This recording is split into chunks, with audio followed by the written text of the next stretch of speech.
The Notes of Helen Schucman, A Course in Miracles, The Notes of Helen Schucman. To channelize does have a narrowing down connotation, though not in the sense of lack. The underlying state of mind or grace is a total commitment. Only the doing aspect involves the channel at all. This is because doing is always specific.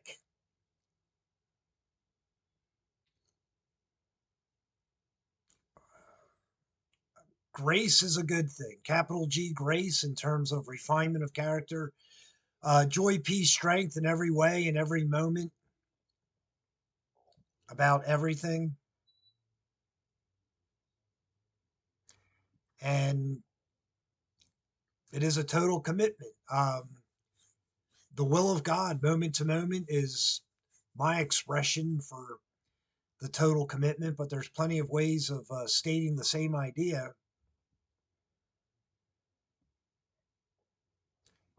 In the growth towards perfect joy, perfect peace, Jesus-like way of thinking, way of being.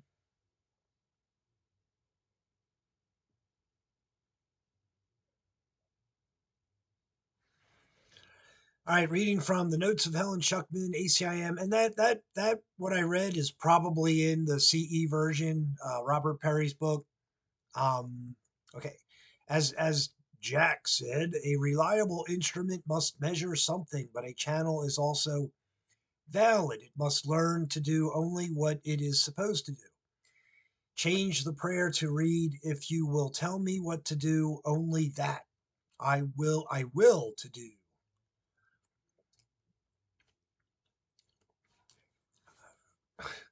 That which is the will of God in terms of goodness is the real truth about anything, including Helen Schucman writing down this book. Um, Valid, lawful, the will of God, valid. Dictionary definition of valid is the only thing that is true in terms of the will of God.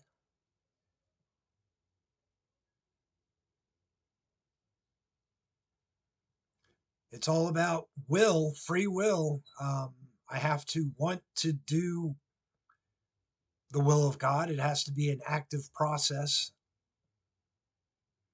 Reading from the Notes of Helen Schucman. Note, I object to doggerel sound of this and regards it as very inferior poetry. It's hard to forget, though. Not in the book. Personal to Helen, or Helen wrote it, not channeled material. Reading from ACIM. The revelation is literally unspeakable because it is an experience of unspeakable love. The word all should be reserved only for revelations, to which it is perfectly and correctly applicable. It is not appropriately applied to miracles because a state of true awe is worshipful. It implies that one of a lesser order stands before the greater one. This is the case only when a soul stands before his creator. Souls are perfect creations and should be struck with awe in the presence of the creator of perfection.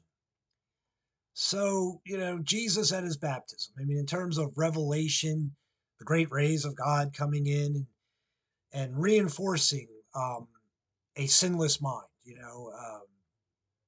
perfect joy, perfect peace, perfect strength with every thought, word, and action. And then God comes in and reinforces that mind. It makes it even stronger. That's the final step that God does for a human being walking the earth plane. So uh, that type of experience is unspeakable in a sense. Um, I recently read in the book something about uh, words cannot adequately describe the experience of when someone achieves what real enlightenment is. Jesus at his baptism, Gautama Siddhartha Buddha getting up from under the tree. When someone achieves what real enlightenment is, words are inadequate to try to describe it because it's such an incredibly wonderful feeling of joy, peace, tranquility, strength, goodness, etc., that it's unspeakable. So um, all is appropriate only to God Himself, the first person of the Trinity. That is the only place all should be given. All should not be given to anyone else. The book will go on to talk about that.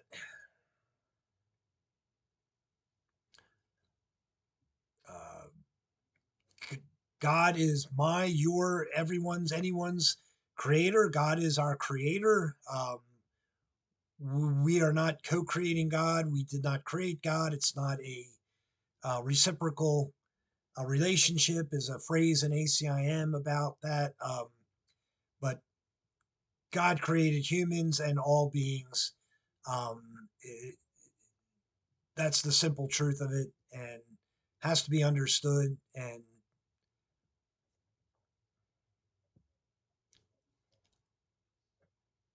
souls are perfect creations.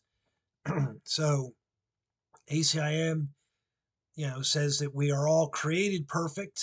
We are all eternal, and we have blocks to love's awareness. We have blocks to the full awareness of our perfection in terms of Jesus-like perfection, in terms of perfect joy, perfect peace, perfect strength, perfect goodness. Reading from ACIM. The miracle, on the other hand, is a sign of love among equals. Equals cannot be in awe of each other because awe always implies inequality. Awe is not properly experienced even to me. That is why, in that short introductory vision, I knelt beside you, facing the light. This is all in Robert Perry's book, the CE version. Some of it might be in the FIP, but so, other than the first person of the Trinity, God Himself, every other being in existence is a son of God and equal. Even the second person of the Trinity is equal to every being in existence aside from the first person of the Trinity. So equals cannot be in awe of each other. Um,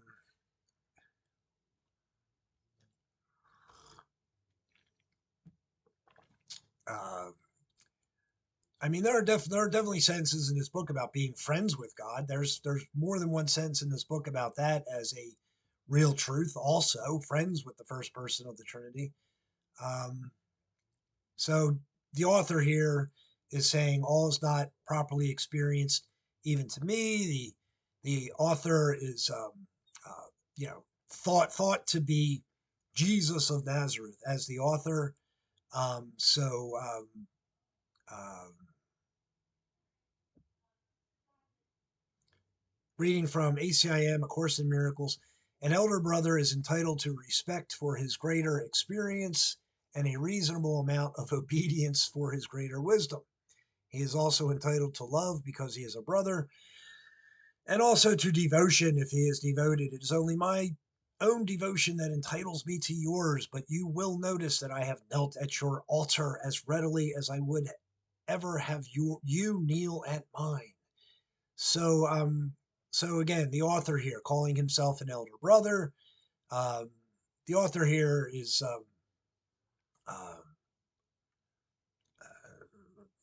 whoever the author is to write this as the author is Jesus of Nazareth is perfectly acceptable, perfectly good. So Jesus of Nazareth is entitled to respect for his greater experience and his greater wisdom, entitled to love because he is a brother. So this is true for everyone at all times in all ways, as far as every human being on earth. Um, so devotion, God's devotion to us, our devotion to God, our devotion to others, others' devotion to us. This again is important. How everyone acts towards everyone at all times. There's a lot to that idea or topic. Um, but everything is about relationships with others. Nothing is about yourself. Nothing, zero selfishness. There are sentences in the book about that. Everything is about relationship at all times, in every way. Lots of sentences in the book about that. So the altar,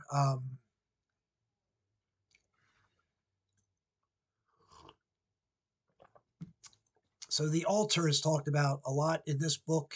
So the altar would be the pure mind, my pure mind, your pure mind, anyone's pure mind, in terms of perfect, sinless, pure, holy. Same thing as moral, virtuous, righteous, like every thought, word, and action being that way, living that way. The real Jesus of Nazareth in terms of Jesus and his public mission, especially. Moral majesty, the altar, um, you know, the altar of our minds, where, there are no feelings of deprivations, no grievances, etc., etc., no feelings of remorse, sorrow, disappointment, or any other negative emotion. Not the merest frown is a phrase in this book.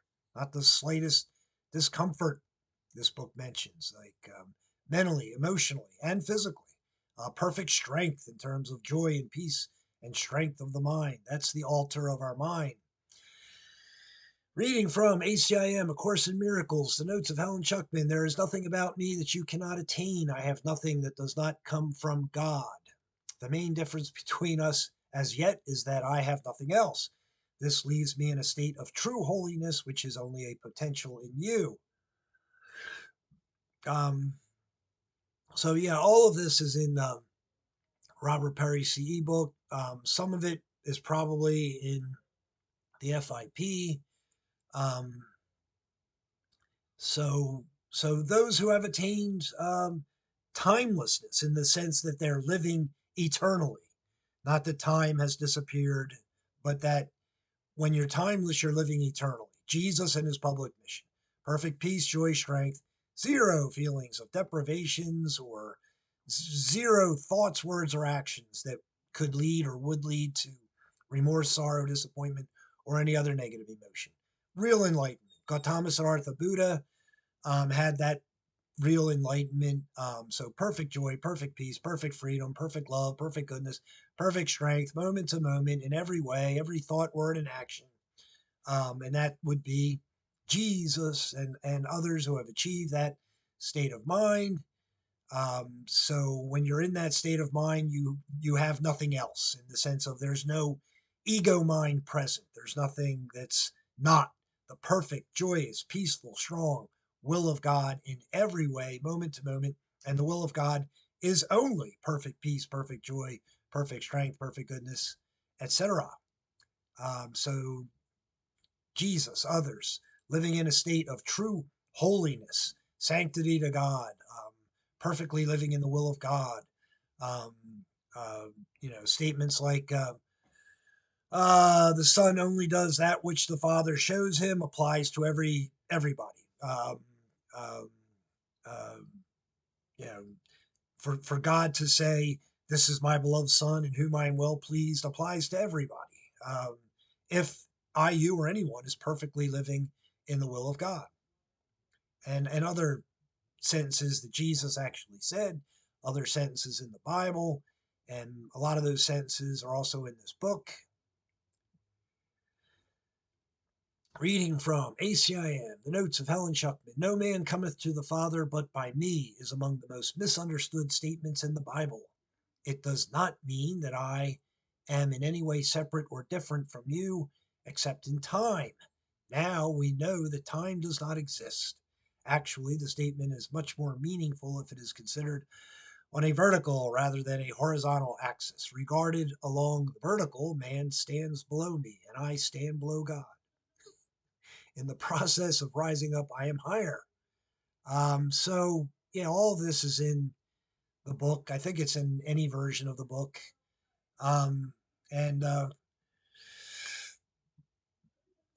I mean, so ACIM is a great book. However, Jesus of Nazareth as a spirit being is in the Urantia book, Urantia, the Urantia book. Jesus of Nazareth as a spirit being is in charge of a local universe in which we are. We are in. His name is Michael of Nebadon in the Urantia book, and we are in his universe.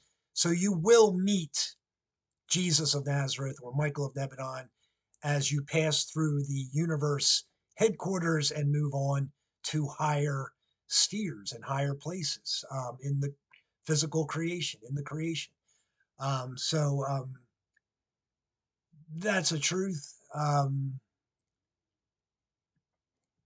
Uh, so um, so as far as the vertical horizontal axis, I mean, the horizontal axis to me would be the ego mentality, where the ego, you know,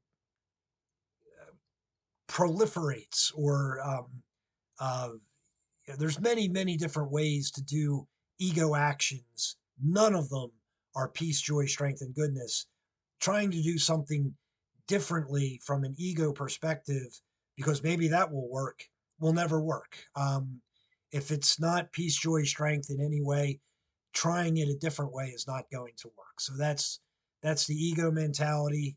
The vertical mentality would be, strictly the will of God, moment to moment, in terms of what real joy, peace, and strength are about anything and everything, every moment, moment to moment, everything I, you, or anyone, anything physical beings do physically, humans do physically, all beliefs, emotions, everything is, always in perfect joy, peace, strength, if it's in the will of God in every way. That would be the vertical.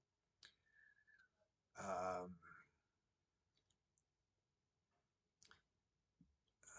so there has to be a cooperation with the Holy Spirit, or call it Jesus of Nazareth, or call it spiritual forces, call it the communication link, call it the capital I interpreter, call it the thought adjuster in the Urantia book. But there has to be a cooperation with spiritual forces and spiritual beings in order to grow spiritually. Um, that's because these spirit beings exist, and that's how they want humans to go about it, including God Himself, the first person of the Trinity. There has to be um, an understanding of these spiritual forces and a true living of the will of God. So, in order for a human to grow spiritually, to undo the ego mind completely, zero doubt, fear, remorse, anxiety, any other negative emotion, nothing but pure, perfect joy, peace, strength, goodness, love in every way, every moment, moment to moment, uh, there has to be a effort made to um, be one with God, be one with the Holy Spirit, be one with the will of God in terms of how someone goes about that. Reading from the notes of Helen Schucman. This is because without me, the distance between God and man is too great for man to encompass. I bridge the distance as an elder brother to man on the one hand and a son of God on the other. My devotion to my brothers has placed me in charge of the sonship, which I can render complete only to the extent I can share it. So books like this are a help to grow spiritually. Read and understand the information and live it, especially live it. Um, and there are spiritual beings such as Jesus of Nazareth. In his, as a spirit being, Jesus of Nazareth is there to help. There are others. So um, Jesus has perfected um, the way of living in the will of God, and that's the goal for everyone. Um, and help is there, and you have to accept the help. So Jesus is in charge of the sonship. Jesus is a high ruler, a high ruler. A king of kings would be an accurate description from the Bible. And so Jesus, as this high spiritual ruler, is in charge of the sonship in this area of the entire creation, which is a very large area of the entire creation.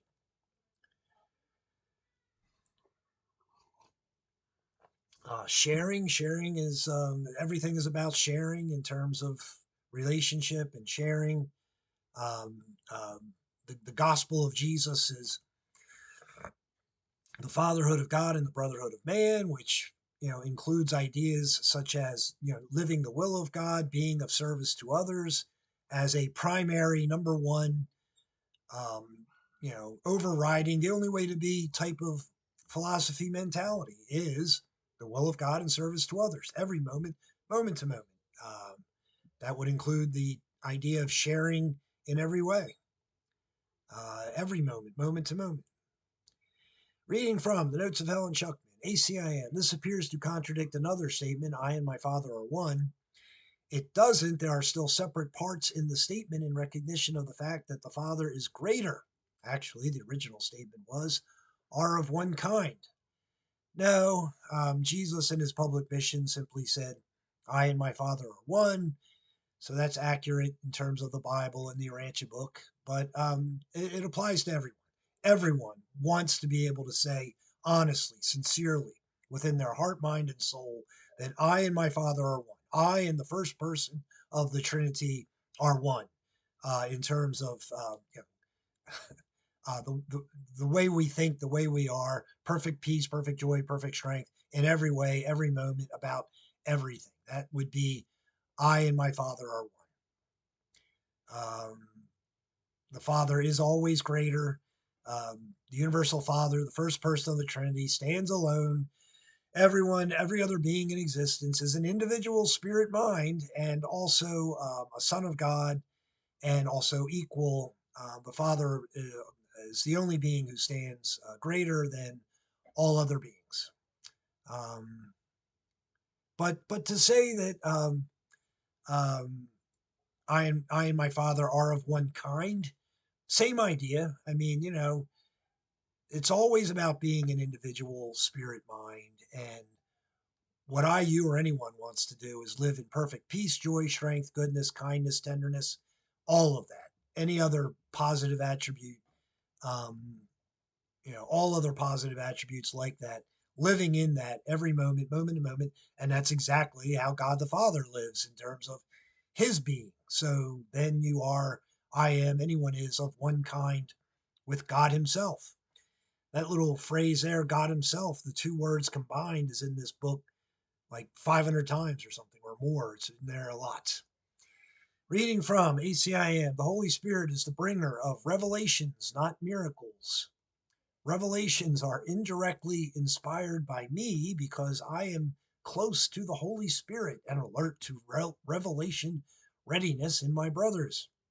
I can thus bring down to them more than they can draw down to themselves. Gene Dixon's description is perhaps a better statement of my position. Um,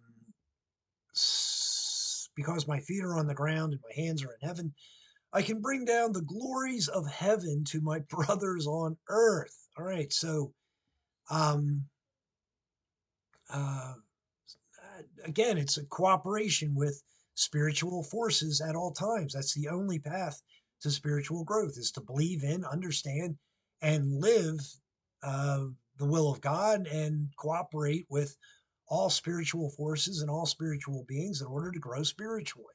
This is not an option. Right in the introduction to this book, the book says, the time you want to take to do this is up to you, but it will happen, period.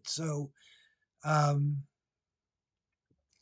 so the help and the inspiration of spirit spirit beings, including angels, spirit beings, spiritual forces, the help and the inspiration given by spirit beings and spirit persons, spirit forces of any kind for the individual human is there at all times. Um, uh, all it has to do is be asked for. It does have to be asked for in terms of that type of spiritual help, but it's always there, and the asking for it has to be done.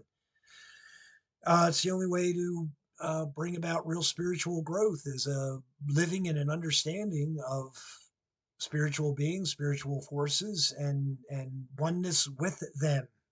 That's how they want it. That's how every human being wants it, consciously or unconsciously, and it has to be done. So um, this is definitely in Robert Perry's CE book. Some of it might be in the FIP. Um, Feet on the ground, hands in heaven. This book is always about being a human being on the earth plane, similar to Jesus in his public mission. That's what it's always about in terms of anything this book says about oneness or any other topic in this book. It's always about being a perfect being as a human being in a body on the earth plane. There's a lot in this book about the body, but good and bad, I suppose, or just a lot of info. It's all good. Everything this book says about the body is good. There's just a lot of information in this book about the body, and um, but um, uh, all right. Um, all right, reading from the notes of Helen Schucman, ACIM, the Holy Spirit is the highest communication medium. As miracles do not involve this type of communication because they are temporary communicative devices. When man can return to his original form of communication with God by direct revelation, the need for miracles is over. The Holy Spirit mediates higher to lower order communication, keeping the direct channel from God to man open for revelation. Revelation is not reciprocal, it is always from God to man. This is because God and man are not equal. The word not is all in capital letters. The miracle is reciprocal because it always involves equality. Um, so here it's saying the ACIM uses the term Holy Spirit for the spiritual help that one gets to grow spiritually. The Urantia book, URANTIM, uses the word the thought adjuster. The thought adjuster is the spirit of God within each human being on earth, as the spirit of the first person of the Trinity, their own individual spirit fragment from God the Father, the first person of the Trinity, is in the mind of every human being on earth. And that is the spirit that brings a human to perfection. Um, the ACIM instead uses the term Holy Spirit for that.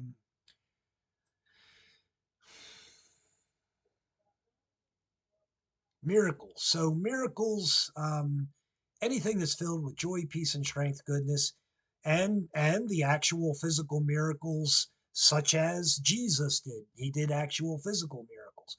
But a miracle would be, anything filled with joy, peace, strength, goodness, love, moment to moment miracles. Um,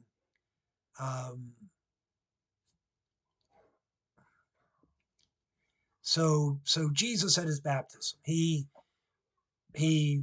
returned to God or experienced God with direct revelation from that point forward through his public mission. So um, his needs for further growth were not present. He was fully grown mentally, emotionally, spiritually, fully grown in every way in terms of perfect peace, perfect joy, perfect strength, perfect love, perfect freedom, perfect goodness, etc., etc.